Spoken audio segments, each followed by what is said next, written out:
Welcome back to another edition of the Locker Room Report. Before homecoming, I'm Brady Beedon, joined by head football coach Tyrone Wheatley. Coach, coming off a game at Davenport, played a pretty solid first half. Second half didn't go your way, ultimately fall short. When you turned on the film, what'd you see in the Davenport game? Like you said, the first half was really good.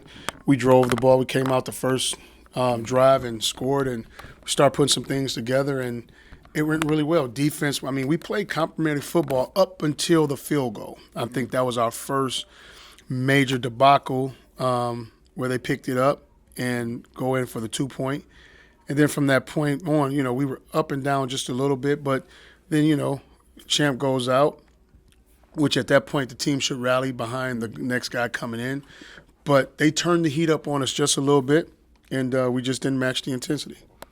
So when you talk about turning the heat up, matching the intensity, what can you do in a week-to-week style season to try to at least change that or help that? I know it's something that is a long-term thing, but what's something you can try to do getting ready for Saginaw Valley to where, hey, we can try to push them there as much as we can? Well, you know what, just in the nicest term and the nicest way I can put it, I think that's sometimes genetics, right? But on my end as a coach, keep them positive, keep pushing the things that they're doing well, and build on success and wins. We had drives, we put things together, going back to technique, going back to the basics, and just showing them the positives of what you look like, what it looks like when you're doing it well and when you're doing it right. But now all of a sudden someone turns the intensity up and turn the heat up. Don't get off your key, right? Don't get off of it. Stay on it and just continue to go. And I think a lot of times that's what happened to these guys. But, not to make excuses, but you're still playing with guys that did not have a lot of production. So this is new territory, new land for them, and they're growing. Sticking with the positives, who are some guys that stood out? I can tell you from the press box, Carl Ware, number 4, had another really nice week following up the Defensive Player of the Week performance. Who did you think showed out on film for you guys? Well, offensively, Manny Harris in special teams, I mean, he came out and he did a really exceptional job. He's starting a new role on special teams, and he's accepted it, and he's really bought into it and taken it into his own.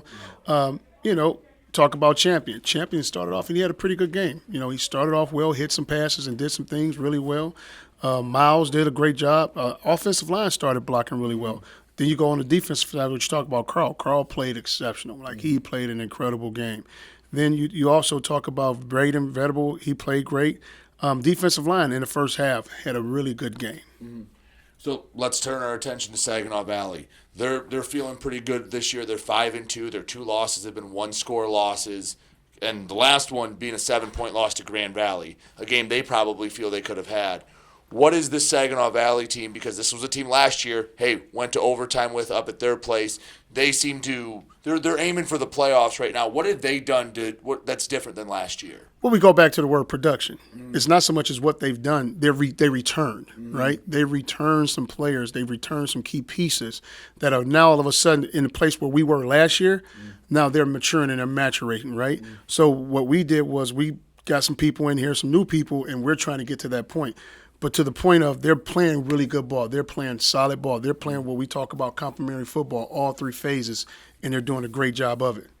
Defensively is where it stood out to me. I mean, anytime you hold an offense like Grand Valley under 20 points, that's impressive even in a loss. What about their defense is so tough and it makes them so, I guess, formidable to go up against?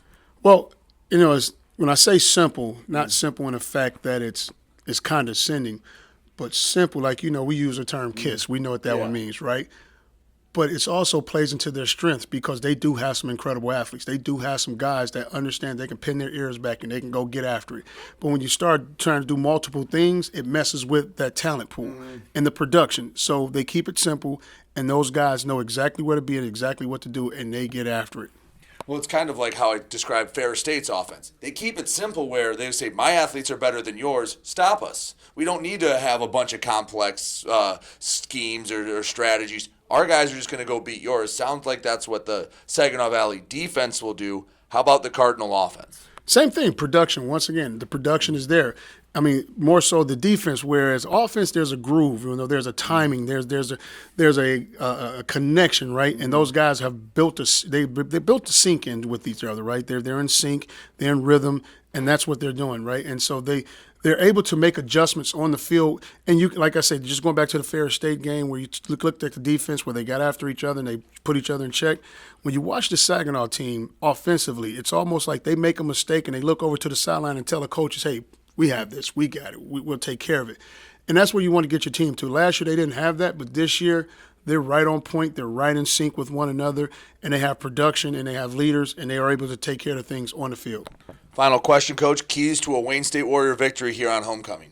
Well, you know what? Let's put an incredible game together, like we talked about, complimentary football, and let's bring that can of whoop. You know what? That's it.